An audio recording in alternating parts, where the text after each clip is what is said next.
महाराष्ट्र की बात करते हैं, जहां पर विधानसभा में मराठा आरक्षण का बिल जो है वो पास हो गया है। सीएम शिंदे ने इस बिल को पेश करते हुए कहा कि मराठा आरक्षण के लिए मैंने शिवाजी महाराज की सौगंध ली थी और मराठों का आरक्षण देने में ये ध्यान रखा गया है कि किसी भी समाज की भावना को ठेस ना पहुंचे।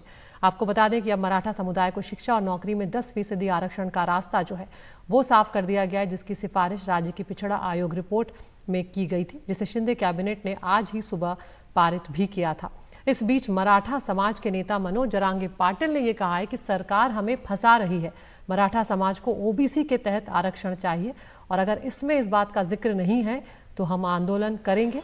मनोज जरांगे बता दें आपको कि बीते 10 दिनों से अपने गांव में आमरण अनशन पर वो बैठे हुए हैं और उनकी सेहत लगातार बिगड़ती जा रही है। ऐसे में ये मामला भी यहाँ पर मुश्किलों भरा नजर आ रहा है।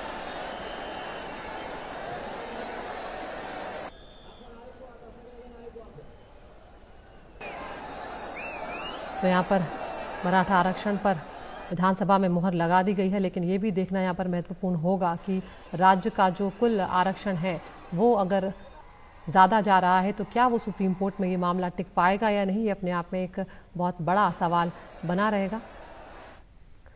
हालांकि आज यहाँ पर एकनाथ शिंदे ने जो एक राजनीतिक रूप से पोजिशनिंग करनी थी वो कर ली है, उसे मराठा आरक्षण को मंजूरी देकर। और यहाँ पर साफ उन्होंने कहा कि उन्होंने सौगंध ली थी शिवाजी महाराज की कि वो मराठा आरक्षण देकर रहेंगे। 10% आरक्षण का रास्ता मराठा समुदाय को शिक्षा और नौकरी के क्षेत्र में यहाँ पर साफ कर दिया गया है। इसकी सिफारिश राज्य की जो पिछड़ा आयोग की रिपोर्ट थी उसमें भी की गई थी।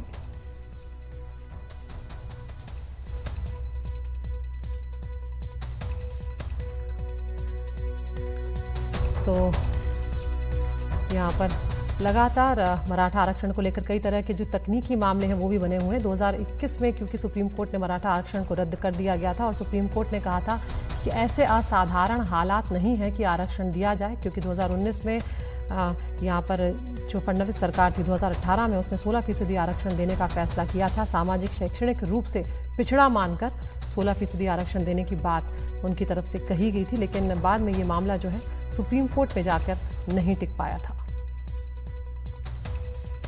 तो अब यहाँ पर चूंकि मनोज जरांगे पाटिल जो कि बड़े मराठा नेता बनकर उभरे हैं पिछले कुछ सालों में, उनका अनशन लगातार चल रहा है और उन्होंने यहाँ पर साफ कर दिया है कि सरकार इस तरह से हमें फंसा रही है और मराठा समाज को ओबीसी के तहत ही आरक्षण चाहिए और अगर इनका सरकार का जो प्रावधान है उसमें अगर इस बात का जिक्र नहीं है तो हम आंदोलन करेंगे। सुनील सिंह का रुख यहाँ पर कर रहे हैं जो लगातार इस खबर पर नज़र बनाए हुए हैं। सुनील, यहाँ पर मनोज जरांगे पाटिल का जो रुख नज़र आ रहा है वो आसान नहीं है, लगता है सरकार की जो आने वाली राह है, क्योंकि वो साफ तौर पर कह रहे हैं कि अगर ओबीसी का जिक्र नहीं इसमें किया गया है, ओबीसी के तहत आरक्षण नहीं है, तो फिर हम आंदोलन जारी रखेंगे।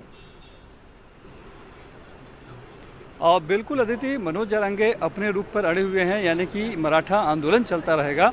लेकिन सरकार के सामने एक दुविधा ये थी कि अगर ओबीसी के तहत इतने बड़े पैमाने पे तकरीबन जो मामला 55 लाख के करीब तो अभी बैठ रहा है और अगर सगे संबंधियों को भी दे दिया जाएगा तो वो तकरीबन 2 से 2.5 करोड़ तक जाता है। इतनी बड़ी संख्या में अगर लोगों को कुनबी का प्रमाण पत्र देकर ओबीसी के तहत आरक्षण दिया जाएगा तो ओबीसी समाज में जो पहले से लोग हैं उनका अधिकार छीना जाएगा और वो नाराजगी कहीं भी सरकार जो है कि वो मोल नहीं ले सकती। इसीलिए उसने ये रास्ता निकाला कि बाकी जो जातियाँ जिनको आरक्षण मिला हुआ है उसको न छेड़ते हुए, उनके अधिकार का हनन न करते हुए अलग से आरक्षण देकर वो एक मराठा समाज को कहीं ना कहीं शांत करने की, सांत्वना देने की एक कोशिश है। उसी के तहत ये 10% अलग से आरक्षण दिया गया है। लेकिन मनोज जरांगे इस बात को फिलहाल मानने के लिए तैयार नहीं है। इस सिर्फ इतनी चुनौती नहीं है, सरकार के सामने ये भी चुनौती है कि क्या कानून की कसौटियों पर जब सुप्रीम कोर्ट में ये मसला जाएगा तो ये टिक पाएगा कि नहीं, ये भी एक बड़ा सवाल है। लेकिन फिलहाल एक बहुत ही बड़ा कदम उठाते हुए राज्य सरकार ने मराठा समाज को 10% अलग से आरक्षण दे दिया है शैक्षणिक और लोक सेवा यानी कि रोजगार के तहत, और इसकी क्रेडिट भी वो ले रही है। जैसे ही बिल वहाँ पर विधानसभा में पास हुआ वैसे ही बाहर हमने देखा कि पटाखे फूटे, ढोल ताशे बजने शुरू हो गए। तो स्वाभाविक तौर पर एक बड़ी लकीर खींचने की कोशिश की है सरकार ने मराठा समाज को, तो कि उसकी नाराजगी वो जो है कि चुनाव में बहुत भारी पड़ सकती है। लिहाजा वो चाहती है कि समाज नाराज न रहे, वो ईमानदारी से उनके साथ है।